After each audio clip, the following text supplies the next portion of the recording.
આપનું ભારત આ શ્રેણી અંતર્ગત આપણા પૂર્વોત્તર રાજ્ય મેઘાલય વિશે જાણીએ ડોક્ટર સોનલ પંડ્યા પાસેથી. તેમની સાથે વાતચીત કરી રહ્યા છે ત્રિલોક સંઘાણી. મિત્રો નમસ્કાર. મિત્રો આપનું સ્વાગત અને આજના આપણા અતિથિનું, આપણા મહેમાનનું પણ સ્વાગત કરીએ. આજે ફરી એકવાર આપણી સાથે છે ડોક્ટર સોનલ પંડ્યા. ડોક્ટર સોનલ, આપને નમસ્કાર. ધન્યવાદ. મિત્રો, ડોક્ટર સોનલ પંડ્યા છે એ પત્રકારત્વ વિભાગના વડા છે, પણ આકાશવાણી સાથેનો એમનો સંબંધ ઘણા વર્ષો જૂનો રહ્યો છે અને આજે આપણે આપણું ભારત શ્રેણી અંતર્ગત એમની જોડે વાત કરવાની છે. આપણે બધા ભારતમાં વર્ષોથી રહેતા હોય છતાં પણ આપણે કહી શકીએ કે આપણે આપણા ભારતને પૂરેપૂરું જાણીએ છીએ એવું આપણે કહી શકીએ ખરા? જાણીતા આપણા વિચારક ચિંતક મનુભાઈ પંચોળી એવું કહેતા કે આપણે આપણા જ દેશમાં વિદેશી છીએ. શું વાત છે! We are foreigners in our on country. બહુ સાચું. એટલે ભારતે એટલો બધો વિવિધતા ધરાવતો દેશ છે કે એક રાજ્યમાં, ક્યારેક એક જિલ્લામાં, અને તમને એવું લાગે કે આ એક દેશ નથી, જાણે ખંડ છે. એકદમ સાચું. એટલી બધી વૈવિધ્યતા છે. અને આપણે એક શહેરમાં આપણે એક વખત ગયા હોય ને પછી 2-3 વર્ષ પછી ફરીવાર જઈએ તો આપણને નવા રૂપના દર્શન થાય, એ શહેરનું નવું રૂપ દેખાય એવું પણ કહી શકાય. બદલાયેલા ગામોનો અનુભવ થાય. જી જી. એટલે ભારત પોતે જ અનેક વિવિધતા અને માત્ર ભાષાકીય નહીં, પ્રાકૃતિક અને સાંસ્કૃતિક, ઘણી બધી વિવિધતાઓથી ભરેલો આ દેશ છે. હવે આજે આપણે આપણા ભારત શ્રેણી અંતર્ગત આપણે આજે કયા રાજ્યની મુલાકાતે જવું છે, કયા પ્રદેશની મુલાકાતે જવું છે? ભારતનું એક અદભુત, સુંદર અને સાંસ્કૃતિક રીતે સમૃદ્ધ એવું રાજ્ય જે ઉત્તર પૂર્વી રાજ્યોમાંનું એક છે મેઘાલય. અને તમે જાણો છો કે આમ નામની રીતે જોઈએ તો મેઘ વત્તા અલય, જેમાંથી મેઘાલય શબ્દ આવ્યો. બરોબર. એટલે મારું બહુ ગમતા રાજ્યોમાંનું એક રાજ્ય જે છે મેઘાલય છે. એટલે આપણે સાદી ગુજરાતી ભાષામાં એને વાદળોનું રાજ્ય કહી શકાય. કારણ કે વરસાદ તો વધારે આવે જ છે, પણ તમે ક્યારે પણ આકાશમાં જુઓ તો જુદા જુદા વાદળો છવાયેલા રહે. ક્યારેક એવી રીતે ધોધ પડતો હોય કે મેઘધનુષ તમને નીચે દેખાય. આપણને એવું લાગે કે મેઘધનુષ ઉપર જ હોય, નીચે પણ દેખાય. કારણ કે તમે ઉપરથી જયારે ધોધ જુઓ ત્યારે એમાંથી 7 રંગો છૂટા પડે. એટલે એટલું બધું અદભુત, સુંદર, એટલે સૌંદર્ય અને સંસ્કૃતિ બંનેનો સમન્વય એવા મેઘાલયની આપણે વાત કરવી છે. આ મેઘાલય રાજ્યનો ઉલ્લેખ હું એમ કરું તો તમને સૌથી પહેલી 2 કે 3 કઈ વાત યાદ આવે રાજ્યના નામનો ઉલ્લેખ કરતા જ? 2 વસ્તુ જે મેઘાલયની જે છે, આખા એશિયાનું સૌથી ક્લીનેસ્ટ વિલેજ, સૌથી ચોખ્ખું ગામ. બરોબર. માઉલિનોંગ નામનું જે ગામ છે એ આખા દુનિયામાંથી લોકો એને જોવા માટે આવે છે. મેઘાલય આખું જ સુંદર છે, એટલે ગામ તો સુંદર છે જ. બરોબર. પણ સ્વચ્છ પણ એટલું છે. અને એ સ્વચ્છતા માત્ર કચરો આપણે એક જગ્યાએથી બીજી જગ્યાએ ટ્રાન્સફર કરીએ, શહેરમાં સ્થળાંતર કરીએ એવું નહીં, એનું રિસાયકલ કરે છે. અને તમને ખ્યાલ આવે કે મેઘાલયના જે લોકો છે પણ એ એટલા બધા કલાપ્રેમી છે. એટલે ગામની મુલાકાત લો તો ત્યારે તમને ખ્યાલ આવે કે દરેકનું મસ્ત મજાનું ફૂલથી ભરેલો બગીચો છે, એના ફળાવ ઝાડ છે, એકદમ ચોખ્ખી શેરીઓ છે, અને એમની કચરા પેટી જે છે, જેને આપણે ડસ્ટબિન કહીએ અંગ્રેજીમાં, એ પણ વાંસની બનેલી છે. તમને એક સ્વચ્છ ગામ કેવું હોઈ શકે કે જેમાં એક પણ કચરો ના હોય અને છતાં અઢળક સુંદરતા હોય. ઘણીવાર કેવું હોય કે બધે આમ સિમેન્ટના રોડ હોય અને લાઇટો હોય એટલે આપણને એવું લાગે કે સ્વચ્છ છે. ખૂબ વનરાઈ છે, ખૂબ વનસ્પતિ છે, ફૂલો છે, વેલીઓ છે, અને એની વચ્ચે એ લોકો એક સ્વચ્છ ગામ બનાવ્યું છે. અને કોઈ પણના ઘરે તમે જાઓ તો પણ તમને એક સુંદર રીતે વેલકમ કરે છે, કારણ કે ત્યાંના લોકોને ખબર છે કે અમારું ગામ એશિયાનું સૌથી સુંદર ગામ છે, એટલે લોકો જોવા આવે છે. અને બીજું જે સૌથી મેઘાલયની વિશેષતા છે એ છે લિવિંગ રૂટ બ્રિજ. એ વિશ્વમાં માનવ સર્જિત જે આર્કિટેક્ટ છે, જે કુદરતી વસ્તુઓમાંથી બનેલો, એનો 2 જોડ નમૂનો છે. આવા જીવતા પુલ, એટલે મૂળમાંથી એ 50-100 વર્ષે આપણે જેમ ગૂંથણ કરીએ ને એમ ગૂંથે છે. અને એટલે 2 ઝાડના મૂળ ભેગા થઈ જાય. બરોબર. અને એમાંથી એક બ્રિજ, પુલ તૈયાર, અને એ પુલ ઉપર માણસો આવજા કરી શકે. આવા આખા મેઘાલયની અંદર લગભગ 100 પુલ છે.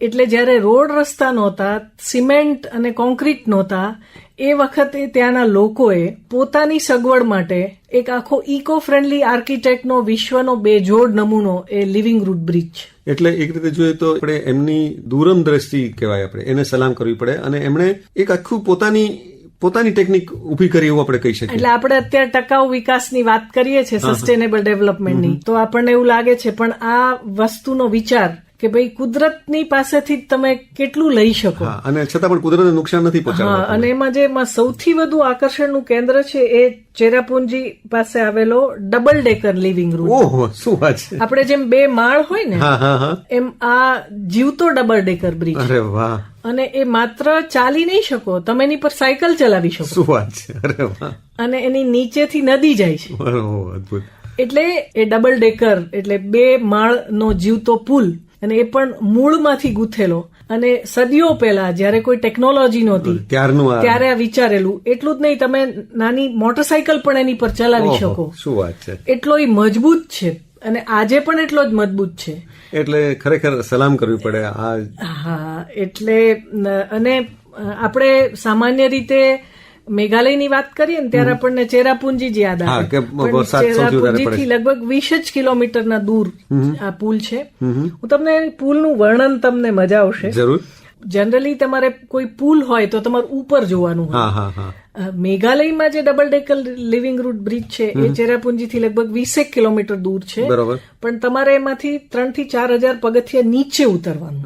પણ તમને એવું લાગે કે તમે સ્વર્ગની જે કલ્પના કરી હતી બધી જ અનુભૂતિ અહીંયા થઈ જશે. બહુ જ સુંદર પક્ષીઓનો અવાજ, બધી બાજુથી ઝરણાનો અવાજ, બરોબર, ખૂબ ગાઢ બધા વૃક્ષો. વાહ. અને આપણે જે તમાલપત્ર નાખીએ છીએ ને એના પાન તો આમ રસ્તામાં નીચે પડેલા, એટલા બધા ત્યાં વાઇલ્ડમાં તમાલપત્ર થાય છે. જી જી. અને તમે ચાલતા ચાલતા જતા હોય ને તો પતંગિયા એટલા બધા પ્રકારના છે જે તમારા ખભે આવીને બેસે, તમારા માથા પર આવીને બેસે. એટલે તમને એવું લાગે કે જાણે તમને વેલકમ, સ્વાગત કરવા આવ્યા હોય કે આવો પરીઓના દેશમાં પહોંચી ગયો એવું લાગે. પરીઓના દેશમાં. અને આપણે જે જોઈએ છીએ એવા પતંગિયા નહીં, સાવ જુદા જુદા પ્રકારના પતંગિયા, રંગબેરંગી પતંગિયા. એટલે તમે માત્ર ત્યાં એ બ્રિજ જોવા જાઓ, એની સાથે સાથે વચ્ચે નાના નાના વોટરફોલ છે, જંગલ છે, પક્ષીઓ છે, બહુ બધી સુંદર ખિસકોલીઓ છે, અને બહુ જ સુંદર પતંગિયાઓ છે જે તમને જાણે સ્વાગત કરતા હોય. તમને પણ થોડી વાર એવું જ લાગે કે તમે આ સમગ્ર વાતાવરણનો એક ભાગ છો. એટલે એ ટ્રેક થોડો અઘરો છે, કારણ કે 3 થી 4 કલાક લાગે છે ત્યાં પહોંચતા, ને પછી ચડીને પાછું આવતા. પણ તમને થાક અનુભવાતો નથી, કારણ કે આજુબાજુનું વાતાવરણ એટલું બધું સુંદર છે કે તમને એ થાક ક્યારેય તમારા શરીરને અનુભવાતો નથી, કારણ કે તમારું મન પ્રફુલ્લિત કરી દે. અને આખું છે ને ત્રિલોકભાઈ, ઉતર્યા પછી જયારે તમે પહેલી વાર 2 ડેકરનો બ્રિજ અને નીચેની નદી જુઓ ને, તો તમને એવું લાગે કે આ હા હા, આપણે જાણે જિંદગીમાં કદી કલ્પના જ નહોતી કરી એટલી બધી સુંદર એ જગ્યા છે. અંદર મસ્ત માછલીઓ તરે છે, અને તમને નવાઈ લાગશે, પણ ત્યાં ભારતીયો કરતા પણ વિદેશી લોકો વધારે જાય છે. વિશ્વની બહુ બધી મોટી એજન્સી એના પર ડોક્યુમેન્ટરી બનાવી છે. એટલે બહુ ગૌરવ સાથે હું કહી શકીએ કે યુરોપમાં તમે ફરવા જાઓ એના કરતા તમે નોર્થ ઇસ્ટના આવા કોઈ રાજ્યમાં જાઓ તો તમને એવું લાગે કે આપણે ત્યાં લોકોને યુરોપ ફરવા જવાનો બહુ મોહ હોય છે. પણ યુરોપ ગયા પછી હું કહી શકું કે એ બાજુ પર મૂકી દો ને, એટલું સુંદર મેઘાલય છે. મેં તમને કહ્યું એમ ક્લીનેસ્ટ વિલેજ જે છે માઉલિનનો, અને આ જે double decker living root bridge છે, એ 2 બહુ અદભુત વસ્તુઓ છે. આ તો તમે આપણે કહીએ ને કે એક અલગ દુનિયામાં અમને લઈ ગયા. અત્યારે જ આપણે હજી થોડી બીજી પણ કેટલીક વાતો કરવાની છે. તો મેઘાલયના લોકો વિશે, એમના જીવન વિશે તમે જે ઓબ્ઝર્વ કર્યું, તમે જે અનુભવ્યું અથવા તમે જે જોયું, એની થોડી વાત કરો. બહુ સરસ આ સવાલ એટલા માટે છે. એક તો શિક્ષણ બહુ સારું છે, અને આપણે ત્યાં જનરલી જયારે કોઈ સ્થળની વાત કરીએ ત્યારે એની ભૌતિક વાતોની જ વાત કરીએ છીએ, લોકોની વાત નથી કરતા. જી જી. એટલે મેઘાલયના લોકો અદભુત છે. એમના કપડા, એમનું ખાવાનું, એમનું ઘર, મેં તમને કહ્યું એમના બગીચાઓ જ એટલા બધા સરસ હોય કે તમને એના ઘરે જવાની અંદર ઈચ્છા થઈ જાય, એટલા ફૂલથી ભરેલા હોય. અને પાછા આપણને એ લોકો આવકાર પણ આપે. સાક્ષરતા દર પણ સારો છે. બીજું ત્યાંના જે મુખ્ય ત્યાંની જે જનજાતિઓ છે એમાં ખાસી લોકો સૌથી વધારે છે. તો તમને નવાઈ લાગશે, અમે જયારે ગયા ત્યારે એક શાકભાજી વેચતા બેન છાપું વાંચતા હતા, અને અંગ્રેજીમાં. તો મને એવું લાગ્યું કે અંગ્રેજીમાં કેવી રીતે છાપું વાંચે છે? તો કહ્યું કે ખાસીની જે બોલી છે એની લિપિ નથી. અચ્છા. એટલે એ લોકો અંગ્રેજી લિપિનો ઉપયોગ કરે છે. અચ્છા. એટલે તમને એવું લાગે કે અંગ્રેજી વાંચી રહ્યા છે, પણ ખાસી ભાષામાં એ લોકોએ પોતાના મૂળાક્ષરોને ઢાળ્યા છે. એટલે અને જે મહિલાઓને મજા પડે, આનંદ થાય એવી વાત એ છે કે ત્યાં માતૃ પ્રધાન સમાજ, એટલે છોકરો પરણીને સાસરે આવે છે અને એટલું જ નહીં, ઘરની જે સંપત્તિ છે પણ ઘરની નાની દીકરીને મળે છે. વાહ. એટલે આપણે તો કાયદો લાવવો પડ્યો હા, પણ કે એ લોકોમાં સ્ત્રીઓને સમાન ભાગ મળવો જોઈએ પિતૃ સંપત્તિમાં. બરોબર. પરંપરાગત રીતે જે જનજાતિઓ ત્યાં રહે છે ત્યાં આ સમાજ ઓલરેડી છે જ અને આજે પણ છે. એટલે સામાજિક રીતે પણ આ બહુ સુંદર અને વિશેષ રાજ્ય છે. હવે ત્યાંના અમુક એકાદી વાનગીની વાત કરો અને બીજું તમે જે પણ એના લોકો વિશે તમે થોડું ઘણું પણ એમને વાતચીત કરી હોય ને તમને જે કંઈ સ્પર્શી ગયું હોય એવી વાત એકાદું કરો. હા, તમે જાણો છો કે આપણી દરેક જનજાતિ છે એ પ્રકૃતિને જ ઈશ્વર માને છે. બરોબર. બહુ જ સુંદર બોટનિકલ ગાર્ડન જે છે એ મેઘાલયમાં છે. જી. પણ એની નવાઈની વાત એ છે કે ત્યાંથી તમે કશું તોડી ના શકો. એ લોકો એવું માને કે તો તમને બહુ પાપ લાગે. અરે વાહ. એટલે આપોઆપ પ્રકૃતિનું રક્ષણ થઈ જાય. હા, એટલે બહુ જ અદ્ભુત સુંદર બોટનિકલ ગાર્ડન છે. અને મને એવું લાગે છે કે પ્લાન્ટ ડિવર્સિટી એટલે જૈવિક વૈવિધ્યતા ખાસ કરીને વૃક્ષો ને વનસ્પતિઓની જોવી હોય તો તમારે અવશ્ય ને અવશ્ય મેઘાલયના એ બોટનિકલ ગાર્ડનની મુલાકાત લેવી જ જોઈએ. બરોબર. તમને એવું ના લાગે કે આમાં બહુ બધી કૃત્રિમ વસ્તુ, તમે કોઈ મ્યુઝિયમ જોવા જાઓ તેમાં બધું નહીં, બધું આમ કાચ હોય ને પ્લાસ્ટિક, એવું નથી. આમ છૂટું છૂટું છે છતાં એનું એક અદ્ભુત સૌંદર્ય અને દરેક ઝાડમાંથી જો તમે કશુંક તોડો તો શું થાય એની એક નાનકડી વાર્તાઓ શું વાત છે. એટલે આખું કલ્ચરલી પણ બહુ અભ્યાસ કરવા જેવું આખું એ મુદ્દો છે. માત્ર પ્રાકૃતિક અને સુંદર છે એવું નહીં, પણ માણસ અને પ્રકૃતિ કેવી રીતે એકબીજાથી ગૂંથાયેલા છે. બીજું, બહુ જ મોટા પ્રમાણમાં ત્યાં જે ઉત્પાદન થાય છે એ સોપારીનું થાય છે. અચ્છા. અને આપણને એવું લાગે છે કે એની પ્રોસેસ વધારે જે છે એ આસામમાં થાય છે, પણ એનું ખરેખર ઉગાડવાનું કામ જે છે મેઘાલયમાં થાય છે. ચોખાની બહુ બધી વેરાયટીઝ છે અને કેટલીક તો બહુ સારી ચોખાની વૈવિધ્ય છે. એટલે ચોખા અને એની સાથે જોડાયેલા ખાવાની પદ્ધતિ ત્યાં વધારે પોપ્યુલર છે. પણ આપણા જેવા લોકોને રસ પડે એવું છે કે ત્યાં બહુ બધા પ્રકારના ફળ થાય છે. અચ્છા. અને મેં બહુ ઓછા રાજ્યોમાં જોયું છે કે ત્યાંના લોકલ ફળ વેચાતા હોય પણ ત્યાં મોટા ભાગે ફળ જ વેચાતા. એટલે પપૈયાથી માંડી અને પાઇનેપલ સુધીના વસ્તુઓ જે થાય છે તો તમે નાની જગ્યાએ જાઓ ત્યાં મોટા મોટા નાળિયેર જેવા લીંબુ થાય છે. ઓહો. તો એના પીસીસ કરીને તમને ત્યાં મળે, તમને પાઇનેપલના પીસ મળે. અને આ મેં બહુ રેર કલ્ચર જોયું કે તમારે ત્યાં કોઈ વેફર જોઈતી હોય કે સૂકો નાસ્તો જોઈતો હોય તો ઓછા મળે, પણ ત્યાં આજુબાજુમાંથી પોતાના જ કિચન ગાર્ડનમાંથી એ પણ પેલા પાનના પડાની અંદર એ સળી એક રાખીને તમે ફ્રૂટ ખાઈ શકો. એટલે ઇટ ઇઝ વેરી ગુડ.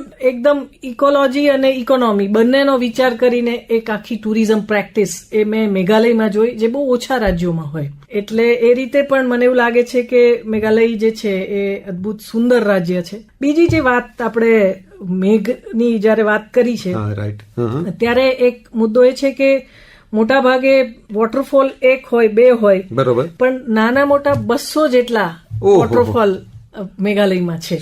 સામાન્ય રીતે એવું હોય કે આપણે એક ધોધ જવા દૂર સુધી જઈએ. કેટલું બધા કિલોમીટરનો પ્રવાસ કરીએ. તમે જો વરસાદની સિઝનમાં જાવ તો વધારે સંખ્યામાં હોય, બરોબર, પણ તમને બધી બાજુથી જાણે એવું લાગે કે ઉપર વરસાદનું પાણી ને આજુબાજુ ઝરણાનું પાણી, એનાથી તમે ઘેરાયેલા છો.